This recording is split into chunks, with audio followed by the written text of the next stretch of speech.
আমরা অ্যাচিভ করেছি কি, আমাদের বাচ্চাদের হেপাটাইটিস বির ভ্যাকসিন 90 থেকে 95% কাভারেজ। পৃথিবীর অতি উন্নত দেশের অথবা যারা যারা ভ্যাকসিনে অ্যাচিভ করেছে তার প্রথম লাইনে আমরা আছি। আমাদের হেপাটাইটিস সম্বন্ধে বিভিন্ন ভ্রান্ত ধারণা আমাদের সমাজে প্রচলিত।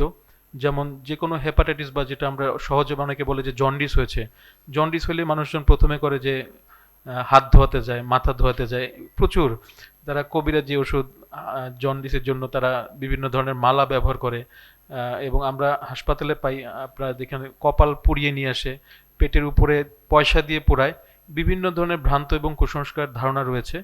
এই ভ্রান্ত ধারণাগুলিকে আমাদেরকে ভাঙতে হবে, তাদেরকে জানাতে হবে যে আসলে হেপাটাইটিস জিনিসটা কি, কি পরীক্ষা করলে হেপাটাইটিস ধরা পড়বে এবং চিকিৎসা নিলে যে হেপাটাইটিস থেকে নিরাময় সম্ভব সেটা আমাদেরকে জানানো উচিত। এজন্য আমাদের আজকের আমরা স্লোগানটা রেখেছি যে হেপাটাইটিস সম্বন্ধে জানুন, পরীক্ষা করুন এবং চিকিৎসা নিন। আমরা যদি এখন প্রাদুর্ভাবের কথা আলোচনা করি তাহলে দেখব যে বাংলাদেশের 2003 সাল থেকে প্রথম এই ইপিআই শিডিউলে হেপাটাইটিস বি ভাইরাসকে যুক্ত করা হয় এবং পরবর্তী 2005 থেকে এটা মাস কাভারেজ শুরু করা হয়।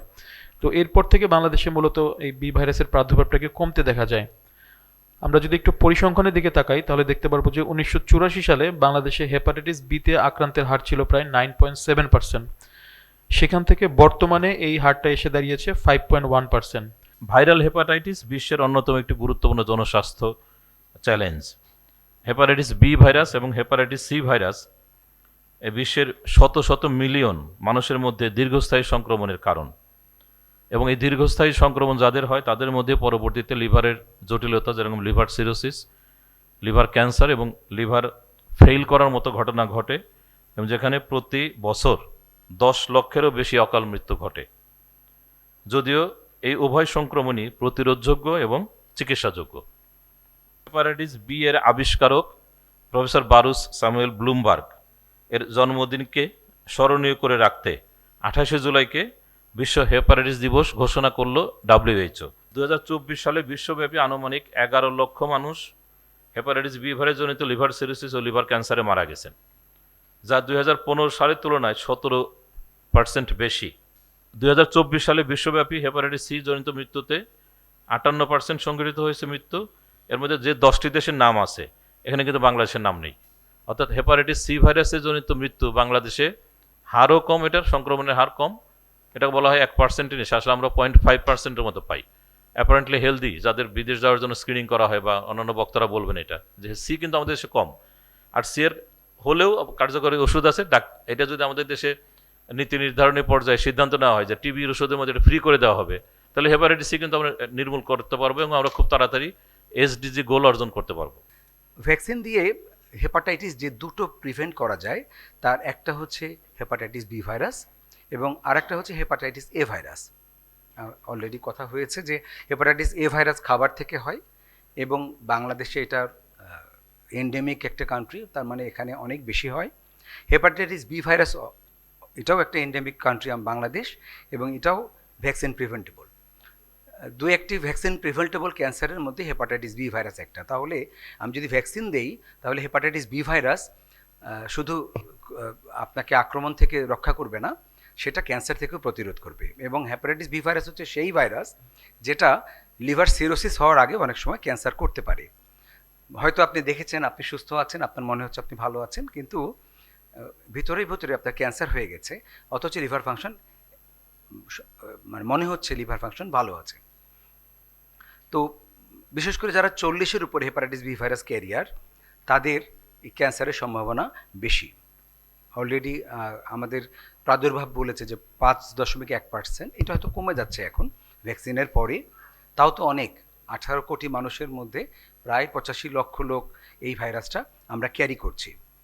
আমরা ভ্যাকসিন দিচ্ছি 2003 থেকে 5-এর মধ্যে ধীরে ধীরে, তারপর 2009 থেকে পেন্টাভ্যালেন্ট ভ্যাকসিন।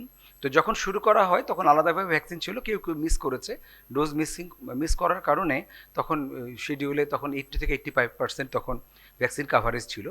2009-এ এসে প্রায় 98% পর্যন্ত ভ্যাকসিন কাভারেজ হয়েছে।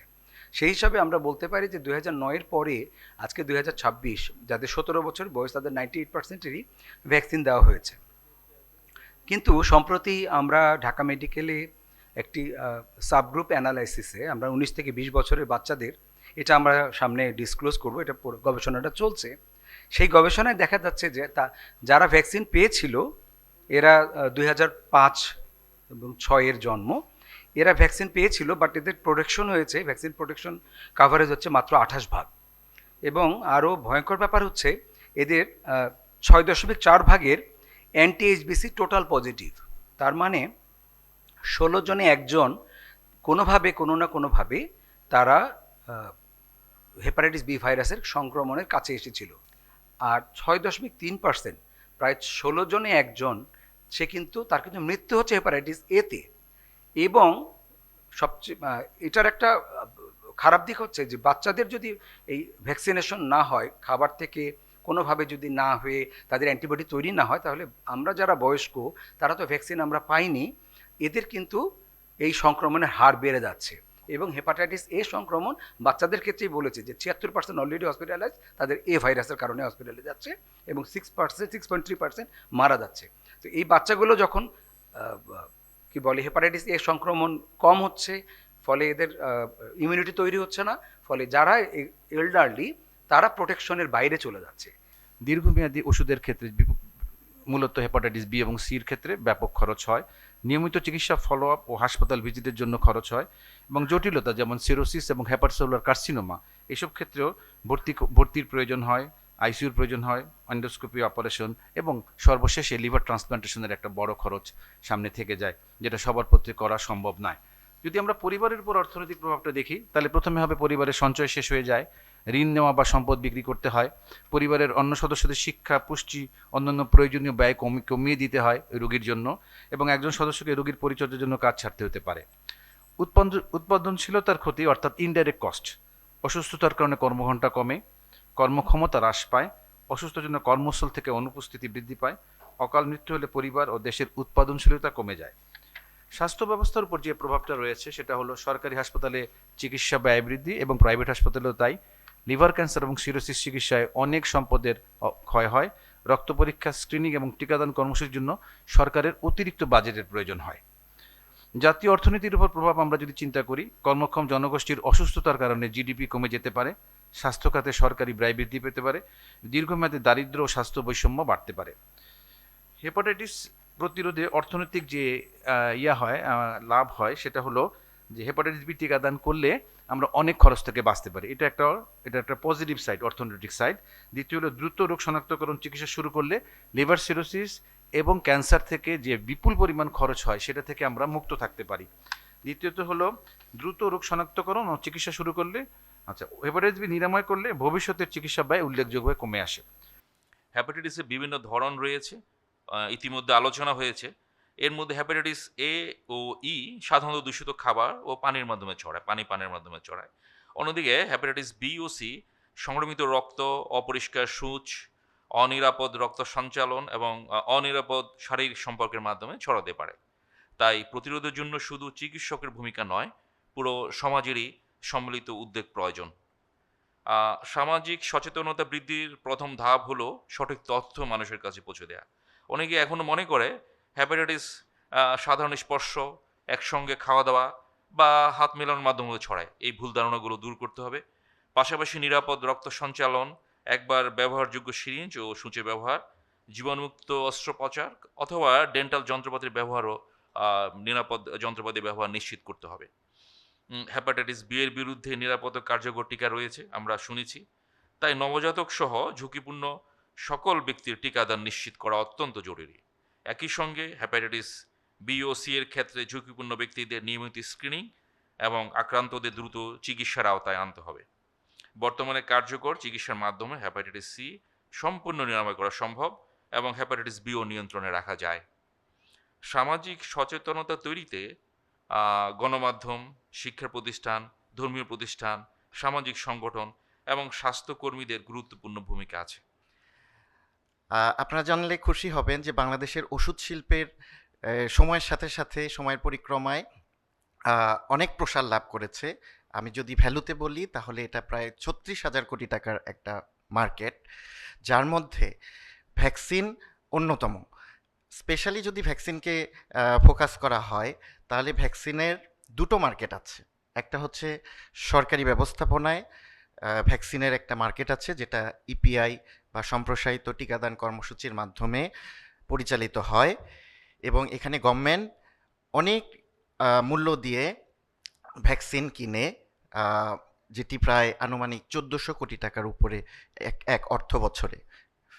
এবং এর মধ্যে আবার বাংলাদেশ গভর্নমেন্ট এবং গ্যাভি উভয়েরই কিন্তু মানে একটা রেশিও আছে এই এই এই অর্থ প্রদানের, যার 48% গ্যাভি প্রদান করে এবং 52% বাংলাদেশ গভর্নমেন্ট থেকে প্রদান করা হয়। এটি গেল সরকারি ভ্যাকসিনের মার্কেট। আর আমরা যদি আলোকপাত করি প্রাইভেট মার্কেট, যেটা গভর্নমেন্ট প্রজেক্টের আওতাভুক্ত না, কারণ গভর্নমেন্ট প্রজেক্টের মধ্যে শুধুমাত্র শিশুদেরকে 6 মান্থস অ্যান্ড অনওয়ার্ডস, এবং অনেক ক্ষেত্রে দুটো ভ্যাকসিনের ক্ষেত্রে আমরা দেখেছি যে জন্ম থেকেই দেয়া হয়, যার মধ্যে টিউবারকিউলোসিস এবং হেপাটাইটিস বিও অন্তর্ভুক্ত। তো এই ভ্যাকসিনগুলো আসলে গভর্নমেন্ট থেকে দেয়া হয়। কিন্তু যেগুলো অ্যাডাল্ট ভ্যাকসিন, যেগুলো বড়দের ভ্যাকসিন, 2005 সালের আগে যারা জন্ম নিয়েছে, অলরেডি আলোচনায় এসেছে, তারা কিন্তু হেপাটাইটিস বির কোনো ভ্যাকসিন পাননি। তাদেরকে এই এই খুঁজে বের করা কিন্তু আমাদের জন্য অত্যন্ত জরুরি, যার জন্য আমাদের প্রয়োজন হচ্ছে সঠিকভাবে প্রত্যেকের ভ্যাকসিন স্ক্রিনিং নিশ্চিত করা। আজকে যে আলোচনাটা আমি শুরুতে বাংলাদেশের প্রেক্ষাপটে কিছু সুখবর দিয়ে শুরু করতে চাই। এক হচ্ছে হেপাটাইটিস একটা নিরাময়যোগ্য অসুখ, হেপাটাইটিস একটা প্রতিরোধযোগ্য অসুখ। তার সাথে এটা বলতে চাই যে বাংলাদেশে হেপাটাইটিস বি, হেপাটাইটিস সির সকল চিকিৎসা বিদ্যমান আছে। এটা আরেকটা সুখবর। আরও একটা সুখবর, যে হেপাটাইটিস বি এবং সির যে ওষুধগুলোর প্রাপ্যতা পৃথিবীতে আছে, বাংলাদেশে পৃথিবীর মধ্যে সর্বনিম্ন মূল্যে এটা অ্যাভেলেবল, এটা পাওয়া যায়। আমাদের ফার্মাসিউটিক্যাল ইন্ডাস্ট্রি এদিক থেকে বলা যায় যে আমাদের দেশের জনগণের সাথে সংযোগ রেখে জেনেরিক প্রোডাক্ট তৈরিতে পৃথিবীতে নেতৃত্ব দিচ্ছে এবং অনেক জায়গায় এটা রপ্তানিও করছে। আমরা আশাবাদী যে হেপাটাইটিস বি ভাইরাসের আরও একটা আধুনিক চিকিৎসা এই বছরের শেষে অথবা আগামী বছরের শুরুতে পৃথিবীতে অ্যাপ্রুভড হবে, যেটা থেকে রোগীদের এইচবিএস এজিও নেগেটিভ হবে। আমার ধারণা এটা যেদিনই পৃথিবীতে অ্যাপ্রুভ হবে তার 6 মাসের মধ্যে আমাদের অতীতের মতো বাংলাদেশের ফার্মাসিউটিক্যাল ইন্ডাস্ট্রিগুলো জেনেরিক প্রোডাক্ট হিসাবে এটা আমাদের দেশেও অ্যাভেলেবল করবে। এবং অতীতেও দেখা গেছে যে আমাদের জেনেরিক প্রোডাক্ট, ইনজেকশন, ভ্যাকসিন অতি উন্নত, শুধু উন্নত নয়, পৃথিবীর স্বাস্থ্য খাতে যারা নেতৃত্ব দেয় গবেষণা করে দেখেছে, বাংলাদেশের গবেষণা নয়, এটা অস্ট্রেলিয়ার গবেষণা, এটা ইউরোপের গবেষণা, দেখেছে যে আমাদের এই ঔষধের মান, ভ্যাকসিনের মান উন্নত বিশ্বের সাথে সমতুল্য। এখন আমরা যে অ্যাচিভ করেছি এর মধ্যে হেপাটাইটিস বি প্রতিরোধে উল্লেখযোগ্য অগ্রগতি আমাদের হয়েছে, কিন্তু একেবারেই আমরা যেটা বলেছি 2030 সালের মধ্যে আমরা এটাকে নির্মূল করব, সেখানে পৌঁছাতে হলে আমাদের আরও কিছু গুরুত্বপূর্ণ কাজ রয়েছে। আমরা অ্যাচিভ করেছি কি, আমাদের বাচ্চাদের হেপাটাইটিস বির ভ্যাকসিন 90 থেকে 95% কাভারেজ, পৃথিবীর অতি উন্নত দেশের অথবা যারা ভ্যাকসিনে অ্যাচিভ করেছে তার প্রথম লাইনে আমরা আছি।